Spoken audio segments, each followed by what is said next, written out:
Hey everybody, welcome back to the USARK channel. My name's Tim and I'm with Intrepid Exotics, and this is Groot. She's my Argentine black and white tegu right here.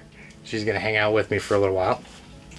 And we want to talk a little bit today about what USARK does, how they do it, how they help us, and really encourage everybody to either continue your support or begin to support USARK for a whole myriad of reasons. And this applies whether you have reptiles, mammals, fish, because at some point or another, somewhere in the country, everything gets affected by these things in one way, shape, or form. So it's really, really important that those of us that keep these animals either as pets or as breeders or for educational purposes like we do here, it's really important that we have a place consolidated for us to represent us in places like state legislatures and fish and wildlife committees. Now, one thing that I really think is important for us to point out is the entire dynamic surrounding the situation down in Florida. It started with the Chris Coffey incident, which got worldwide attention, where those 34 snakes were killed. It was a really terrible incident that happened down there, and it was happening in conjunction with a whitelist proposal that they had. Now this whitelist, had it gone through, would have been incredibly detrimental to keepers and breeders, people that were moving these animals as pets and so forth. It would have really hurt a lot of people. And because of the professionalism and the information that USARK managed to get to the fish and wildlife down there, it really kind of opened their eyes to what they was actually proposing, how many people it was going to hurt, and how it was going to impact everybody. And we really owe a lot of man, I got claws, but we really owe a lot of the fact that they didn't immediately pass this whitelist ban to USARK. Not only through getting information to fish and wildlife, but also through generating awareness, through generating attention, and just getting the members involved. There was over 50 people set to speak on behalf of reptile keepers down there in Florida. And that is how we facilitate keeping these animals over time, because there's always people out there that have got millions of dollars in the bank that are pushing agendas that include, banning our animals for one reason or another. There's either people that have got a special interest in it, or people that don't understand them, or feed into that public fear of our animals, our snakes and our big lizards and things like that.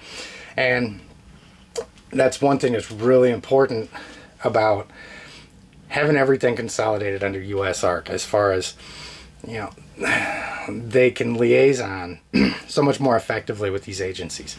And the only way they do that is through having people like you and me on board, adding to the membership numbers, contributing what we can, when we can, and getting involved when these alerts come out. It's really important that you guys check the website all the time, see what alerts are coming out, see what states are proposing what bans and for what reasons.